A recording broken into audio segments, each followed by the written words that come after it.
Hang on, it's a bit. You definitely can't left here. It's a bit. It's a little bit dark.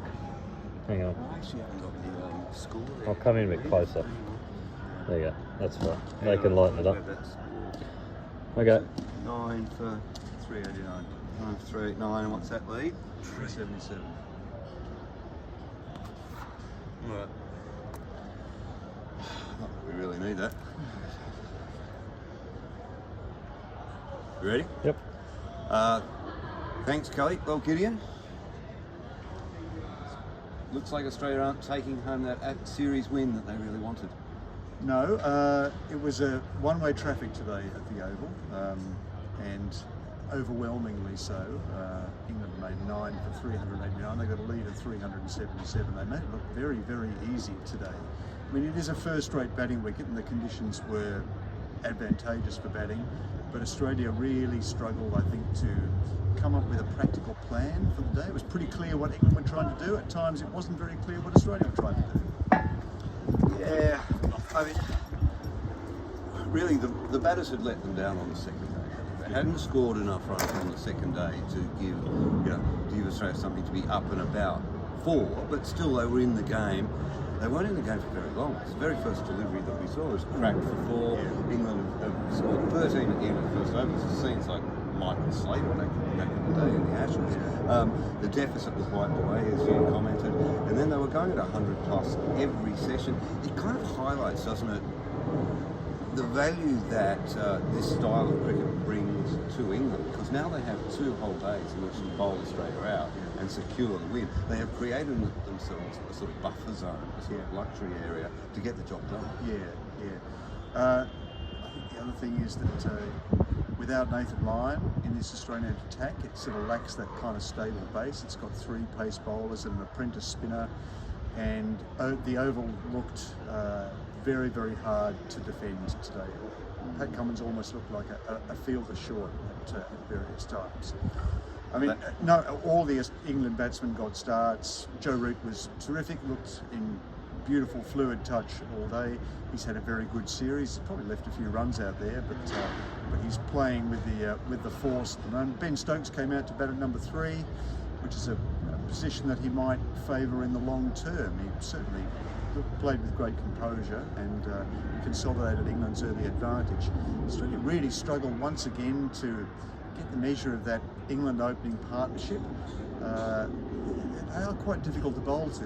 Duckett was a back foot player, left-hander, short guy, minimal margin for error. Crawley, who's so tall, right-handed, plays off the front foot. If they're turning the strike over effectively, that becomes very, very difficult to pin them down, and that just gave England the platform that it needed. You're right about that, and not enough is made of that, is it? The variations in height make when your lengths have to change so much as bowlers, and being right-handed and left-handed, your lines have to change so much. It sounds like an easy thing to do, but it is a difficult thing to do. It's obviously a difficult thing to do. It gives such a great advantage. I mean, Australia had so many left-handed opening pairs over the years of pretty equal height. Yeah. But you go back to the great opening pairs, and maybe. Well, Langer and Hayden is a classic compare and contrast, isn't it? I mean, the other thing is Johnny Bairstow came in and played, he did Johnny Bairstow things today, perfectly set up for him, and he played delightfully in the second half of the day. But the other takeaway, which came at the close of play, announced exclusively to Sky, rather irritatingly, was the retirement of that great Australian nemesis, Stuart Broad, in the Test match where he achieved his 150th against Australia, becoming the greatest Ashes wicket taker, and took 600. He's taken he's gone past his 600th Test wicket in this series. He's been an extraordinarily durable player and a great thorn in Australia's flesh. Did it take you by surprise, Pete? It took me by surprise that he just dumped it this afternoon, 5 minutes after play, and the poor old English media are pulling their hair out right now, writing Stuart Broad farewell stories. But when you look back, he's got his 600th wicket at Manchester, as you said. He's 37 years old. The next to is 5 tests in India. If you're a fast bowler, that's no fun at all. And when I reflect on the way he does it. I'm not surprised at all because he loves fanfare. And I think I said on the pod earlier, didn't I? You know, he'd like sort of celebration around doing up his shoes in the morning. He loves attention, but he's hard not to love too. I think he's the only cricketer I've ever seen come in and do a press conference by himself without a media manager attached. He came in last night, didn't mention he was retiring to us poor old hacks, and he said, I'm an adult, I don't need the media manager to hold my hand. You guys know how, we all know how this works, doesn't it? He's quite cute, and he loves a bit of attention. We have not seen the last of Stuart Broad. Oh, no. No, he's gone straight into a television. Yeah. Look out, Kel. Look, and he's been terrific all series. And there was that fantastic moment yesterday, wasn't there, where he swapped the bails over when England were just struggling for inspiration at that point. And he goes up and he swaps the bails over Nathan Lyon style, and immediately England gets a wicket. And he loved it. He absolutely relished it. It's one of the a characteristic Stuart Broad moment. No other Englishman could quite have pulled it off. He's been amazing this summer. He's played 6 Test matches. He played the Ireland Test match as well at the age of 37, and he's consistently threatened the left-handers in the Australian lineup.